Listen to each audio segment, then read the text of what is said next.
While I make slow cooker porcupine meatballs for my children, let's talk about why, as a sleep consultant, I get my families to stop feeding to sleep. And now, there is nothing inherently wrong with feeding to sleep. It is a very natural way for us to assist our babies off to sleep, but when we are trying to actively fix a sleep issue, there is method behind my madness. And it's one of those topics where you scratch the surface and there's actually so many reasons, to the point where our latest podcast episode is all about why we don't recommend feeding to sleep. You can listen to Naptrapped on Spotify, Apple Podcast, and YouTube. Shameless plug.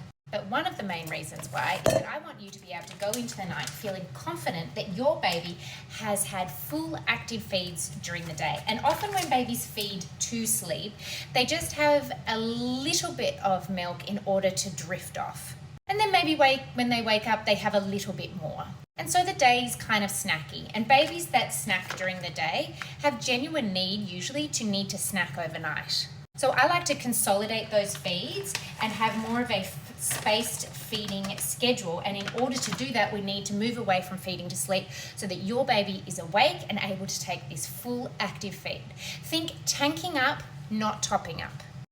Because then what happens is that you are able to go into the nighttime, particularly if you've got multiple overnight wakings or maybe you're looking to drop a feed, and you can feel so confident that your baby has eaten so beautifully all day that when they wake 2 hours after bedtime, it is a resettle and not a feed. We want to build genuine hunger for milk feeds and for solids. And in order to do that, your baby needs space between those feeds. So by moving away from feeding to sleep and that topping up effect, your baby can feed beautifully throughout the day, and you can confidently going into the night knowing that your baby does not need to feed every 2 hours.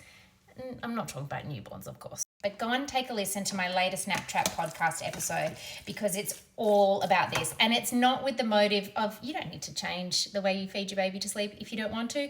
But if you want to understand why and how, then go and take a listen to the episode.